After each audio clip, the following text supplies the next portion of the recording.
नमस्कार, आप देख रहे हैं न्यूज़ोपीडिया और आज न्यूज़ोपीडिया में हम जिक्र करने वाले हैं संविधान की। आज संविधान दिवस है और इस मौके पर देश भर में संविधान दिवस का जश्न मनाया जा रहा है। लेकिन संविधान से जुड़ी कई सारी ऐसी कहानियां हैं जिसे सुनकर आप हैरान हो जाएंगे। बहुत सारी प्रमुख बातें हैं संविधान के अंदर जो देश को सशक्त बनाती है, जो आम नागरिक को सशक्त बनाती है। B.R. अम्बेडकर ने संविधान को बनाया था, संविधान को लिखा था, उसके वो रचयिता थे और कई लोग उनके साथ जुड़कर उन्होंने डेमोक्रेसी को आगे बढ़ाते हुए संविधान को रचा, उसकी रचना की और रचना के साथ ही एक हक पूरे समाज को दिया गया और लोगों को दिया गया। लेकिन संविधान से जुड़ी अब वो कुछ बातें आपको मैं बताऊंगी जिसे सुनकर आप हैरान रह जाएंगे। क्या अपना ही बनाया हुआ संविधान जला देते बाबा साहेब अम्बेडकर? क्यों भारतीय संविधान को जलाना चाहते थे बाबा साहेब अम्बेडकर? भीमराव अंबेडकर की नाराजगी आखिर असल वजह क्या थी? आखिर ऐसा क्या था जो बाबा साहेब अपने ही संविधान को जला देना चाहते थे? 15 अगस्त 1947 को देश आज़ाद हुआ, लेकिन संविधान को बनाने की प्रक्रिया इससे पहले ही शुरू हो चुकी थी। संविधान को तैयार करने के लिए 6 दिसंबर 1946 को संविधान सभा का गठन किया गया।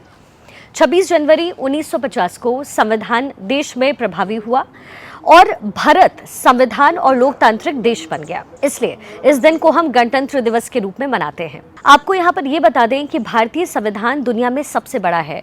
इसमें जितनी विविधताएं हैं उतनी दुनिया के किसी संविधान में नहीं है। भारतीय संविधान हस्तलिखित है। इसे किसी ने टाइप या फिर प्रिंट नहीं किया, बल्कि इसे हाथों से लिखा गया। भारतीय संविधान के जनक डॉक्टर बाबा साहेब अम्बेडकर को इसके निर्माण में 2 साल से ज़्यादा का वक्त लगा और बाबा साहेब ने ही इस पर सबसे ज़्यादा मेहनत की। लेकिन क्या आप जानते हैं कि इतनी मेहनत के बाद भी बाबा साहेब अम्बेडकर खुद ही चाहते थे कि संविधान को जला दिया जाए? आखिर वजह क्या थी? इसके पीछे एक दिलचस्प कहानी है। दरअसल 2 सितंबर 1953 को राज्यसभा में बहस का मौका था। सदन में बहस जारी थी। मुद्दा था राज्यपाल की शक्तियों को बढ़ाना और अल्पसंख्यकों के हितों को ध्यान में रखना। बाबा साहेब इस पर अड़े हुए थे और संविधान संशोधन का पुरजोर वो समर्थन कर रहे थे। राज्यसभा में बहस के दौरान ही बाबा साहेब ने कहा था कि छोटे समुदाय और छोटे लोगों को हमेशा ये डर सताता है कि बहुसंख्यक उन्हें नुकसान पहुंचा सकते हैं। मेरे मित्र मुझसे कहते हैं कि मैंने संविधान को बनाया, लेकिन आपको मैं बताना चाहता हूं कि इसे जलाने वाला पहला व्यक्ति भी मैं ही होऊंगा। मुझे इसकी कोई जरूरत नहीं है क्योंकि ये किसी के लिए भी अच्छा नहीं है। हालांकि हमारे लोग इसे लेकर के आगे बढ़ना चाहते हैं, लेकिन हमें याद रखना होगा कि एक तरफ बहुसंख्यक हैं और एक तरफ अल्पसंख्यक, और बहुसंख्यक ये नहीं बोल सकते कि हम अल्पसंख्यकों को मात नहीं दे सकते, क्योंकि इससे लोकतंत्र को नुकसान होगा। मुझे कहना चाहिए कि अल्पसंख्यकों को नुकसान पहुंचाना सबसे ज्यादा नुकसानदेह होगा। तो ये तमाम बातें B.R. अम्बेडकर द्वारा कही गई थी। अल्पसंख्यकों के अधिकारों को लेकर बाबा साहेब अम्बेडकर हमेशा सजग रहे। किसी भी तरीके से अल्पसंख्यक के अधिकार बहुसंख्यक छीने ना, हमेशा इसकी खिलाफत बाबा साहेब अम्बेडकर ने की। ठीक 2 साल बाद राज्यसभा में एक बार फिर से यही मुद्दा उठा और इस बार पंजाब से सांसद अनूप सिंह ने अंबेडकर के बयान को उठाया और कहा कि आपने कहा था कि संविधान को जला देंगे, जिसके जवाब में बाबा साहेब ने कहा कि मैं अभी भी यही जवाब आपको दूंगा। मेरे मित्र कहते हैं कि पिछली बार मैंने कहा था कि मैं संविधान को जलाना चाहता हूं और पिछली बार मैंने जल्दबाजी में इसका कारण नहीं बताया। अब जब मेरे मित्र ने मुझे मौका दिया है तो मैं इसे बताता हूं। उन्होंने कहा कि हमने भगवान के रहने के लिए एक मंदिर बनाया। इससे पहले कि भगवान को वहाँ पर स्थापित किया जाता, वहाँ आकर एक राक्षस रहने लगा। तो उस मंदिर को तोड़ने के अलावा क्या चारा है? हमने ऐसे असुरों के रहने के लिए इसे नहीं बनाया, हमने इसे देवताओं के लिए बनाया था और इसलिए मैंने कहा था कि मैं इसे जला देना चाहता हूँ। भारतीय संविधान सबसे बड़ा संविधान है। इसमें 25 भाग, 12 अनुसूचियाँ और 448 अनुच्छेद हैं। भारत इकलौता संप्रभु और गणतंत्र देश है जिसमें विविधताएं हैं। संविधान सभा के 284 सदस्यों ने 24 जनवरी 1950 को उस पर हस्ताक्षर किए, जिसमें 15 महिलाएं शामिल थीं। इसे पूरी तरीके से प्रेम बिहारी रायजादा ने अपने हाथों से लिखा था, जिसके लिए उन्हें एक विशेष कमरा दिया गया था। इसे लिखने में तकरीबन 6 महीने लगे। इसे लिखने में 303 नंबर की 432 निब का प्रयोग किया गया, जिसे बर्मिंघम से मंगवाया गया था।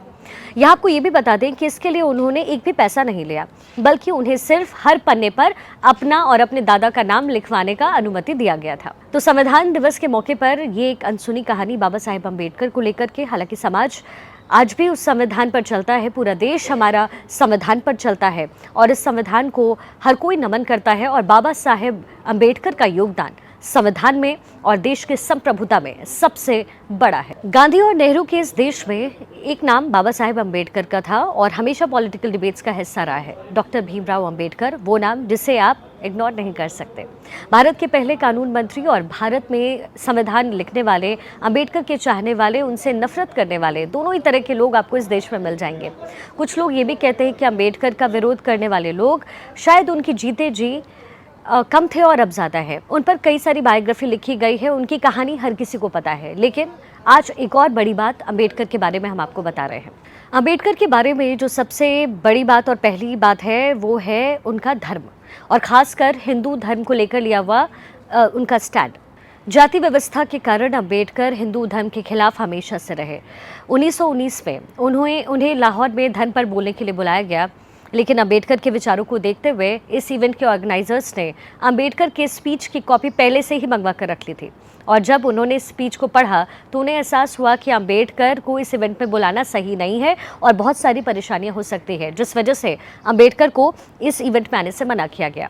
उन्होंने एक बार कहा था कि जाति व्यवस्था को सुधारा नहीं जा सकता, हिंदू धर्म और जाति में एक प्रतियोगिता है। अम्बेडकर का मानना था कि दलितों के विकास के लिए हिंदू धर्म का विनाश जरूरी है। एक बार पेरिया के सामने उन्होंने भगवत गीता को एक सभा में क्रिटिसाइज किया था। इसे देख करके श्यामदास बिरला के बड़े भाई ने अम्बेडकर से मिलने वो पहुंचे और उन्होंने उनसे कहा कि आप भगवत गीता की आलोचना करने के बजाय इसके संदेश को दुनिया भर में पहुंचाएं और जहां तक कि जाति व्यवस्था को हटाने की बात है तो इसका समर्थन हम भी करते हैं। आप चाहें तो हम 10 लाख रुपए देकर आपके इस मिशन में आपकी मदद कर सकते हैं। अम्बेडकर ने इस पर प्रतिक्रिया दी और चिढ़ गए। उन्होंने कहा कि ये कभी हो नहीं सकता। अम्बेडकर का हिंदू धर्म से विवाद 1929 में भी सामने आया जब उन्होंने नोटिस टू हिंदुज़म नाम का एक लेख लिखा और इसमें दलितों से आग्रह किया कि वो अपना धर्म बदल लें।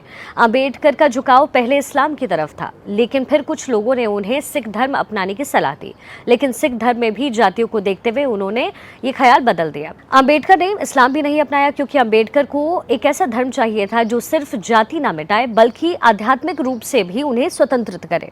ईसाई धर्म के साथ उनकी परेशानी ये थी कि ईसाई जीसस को अपना मसीहा मानते थे और बाइबल में लिखा हुआ ये अंतिम शब्द था।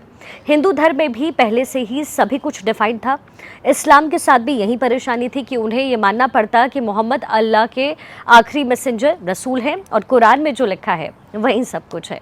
अब इसके उलट बुद्ध ने कभी खुद को भगवान नहीं कहा, साथ ही उन्होंने ये भी नहीं कहा कि उनकी बातों को कोई माने। बौद्ध धर्म में उन्हें आज़ादी थी कि वो अपने अंदर झांकते हुए अपनी तरीके से इस धर्म को मान सकें और बौद्ध धर्म में कोई रूल नहीं था। जेंडर इक्वालिटी, कर्म का सिद्धांत जैसे पुनर्जन्म के सिद्धांत को भी बौद्ध धर्म में नहीं माना जाता था। उसमें भी अम्बेडकर को उसने भी आकर्षित किया।